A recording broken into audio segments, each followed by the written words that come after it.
Hello everyone and welcome to another episode of John Matrixx Talks Movies.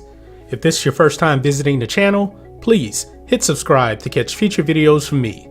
Also, check me out on Patreon, the link to that is in the description. Today, we're going to talk about how divided the Star Wars fan base has become. It is pretty much the fans versus fans right now, and some of these fans have begun to shield so much for Disney Star Wars that there seems to be a lot of fiction in the way that they feel. Now, look no further than what Matt Miller has put out. The article is entitled "The Year Star Wars Fans Finally Ruined Star Wars." Now, first off, the fans themselves did not ruin Star Wars. That would be Kathleen Kennedy, Rian Johnson, and J.J. Abrams. Now, let's talk specifically mainly about The Last Jedi. That movie completely wrecked the fan base so much. It was extremely divisive.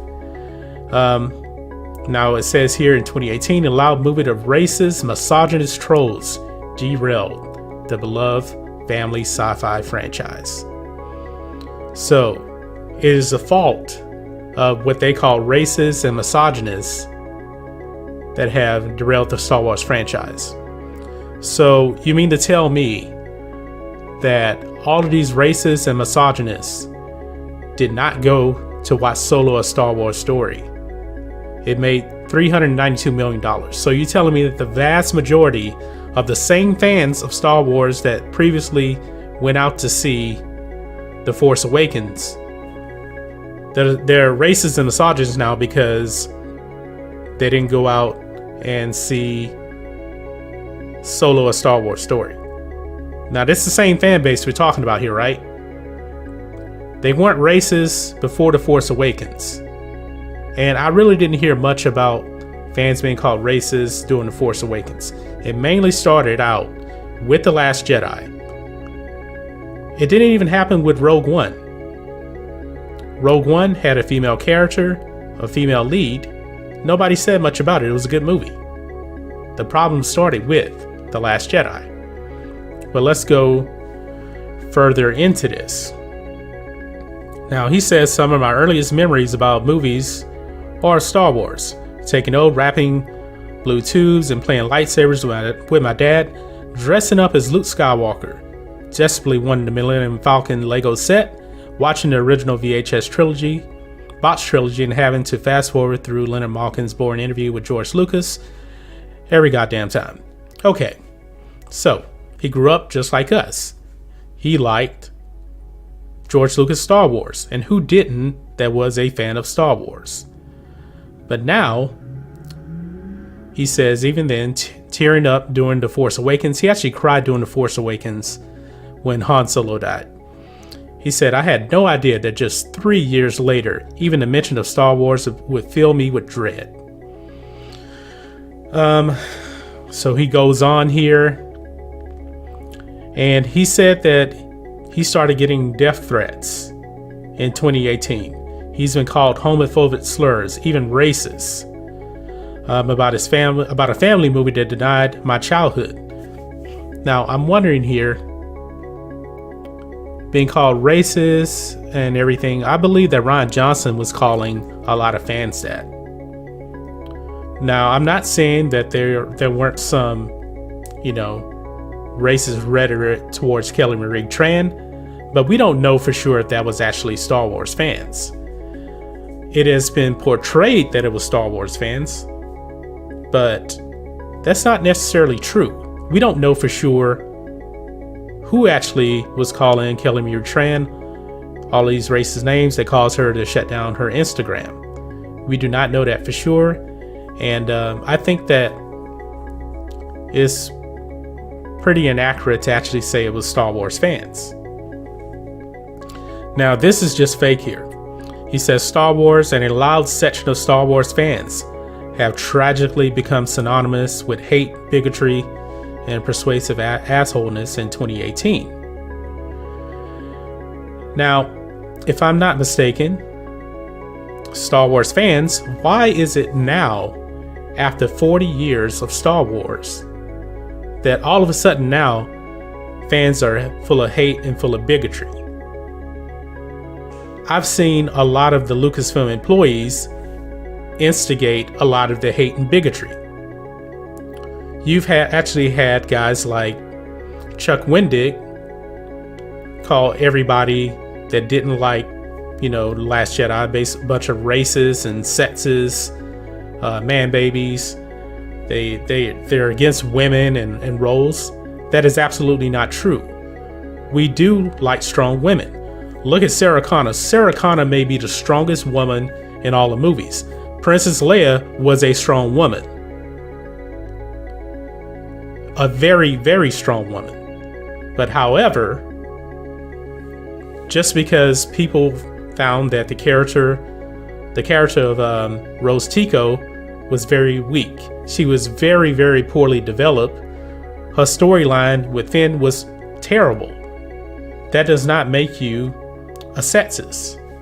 So that is absolutely not true. Now he says the hate began mostly immediately after The Last Jedi hit theaters to positive reviews from critics. Now, the critics did have a lot of positive reviews. It was a 91%.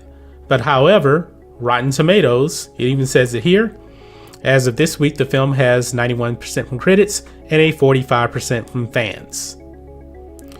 So you mean to tell me that the critics, they're all perfect, 91%, and that 45% that actually did like it, they're fine, but the other 55% that hated it were all racist? That's what you're trying to tell me. Why didn't these same races and everything say something during The Force Awakens?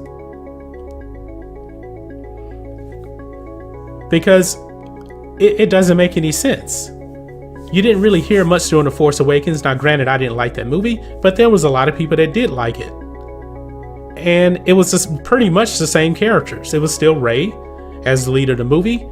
Nobody was saying that, oh, I don't like it because it was starring a woman.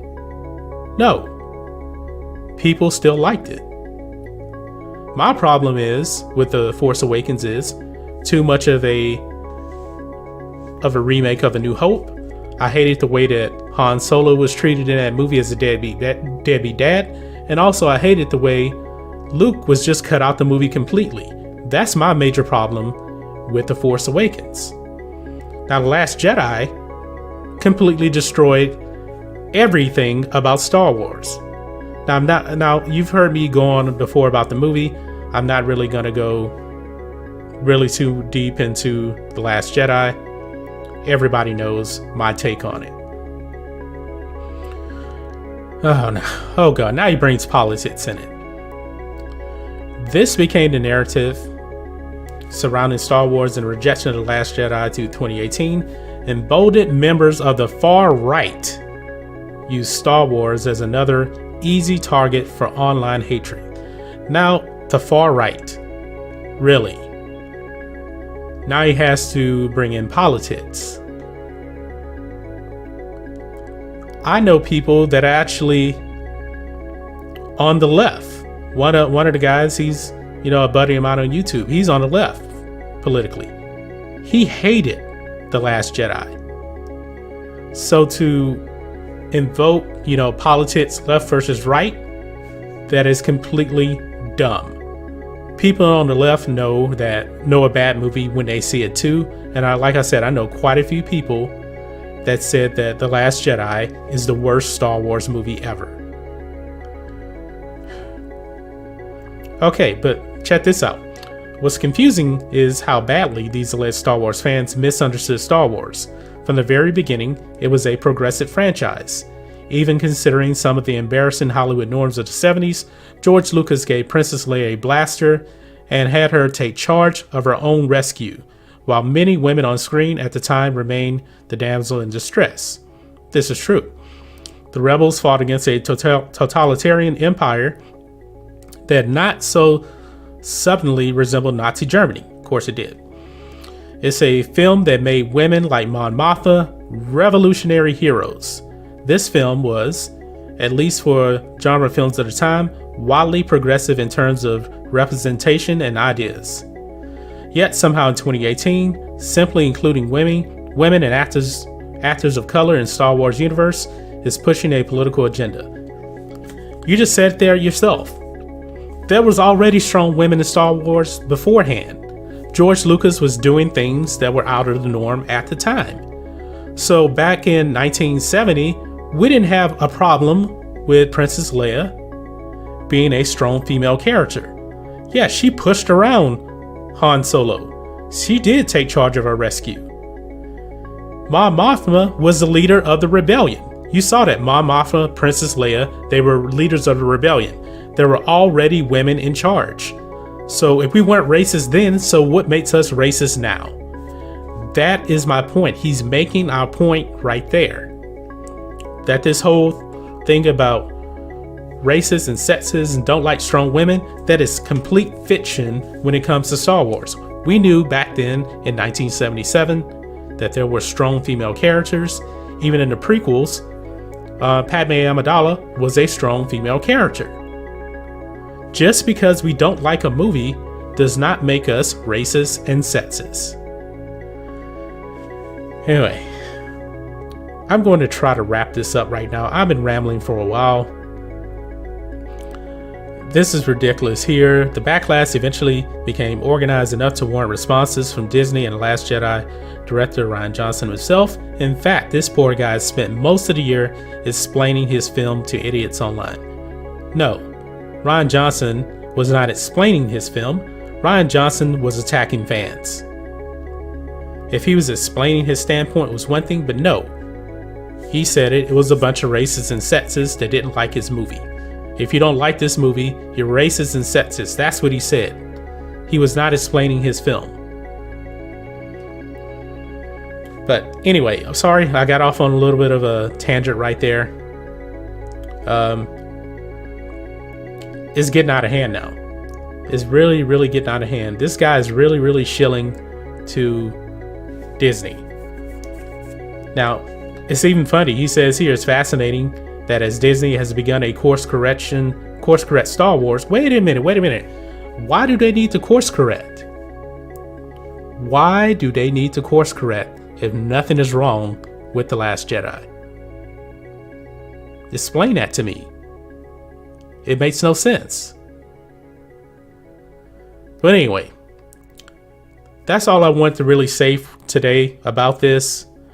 I do not agree with this article. Maybe you do. Let me know what you think of this in the comments. If you're new here to the channel, please hit subscribe to catch future videos from me. And we will catch you on the next video. John Matrixx, out.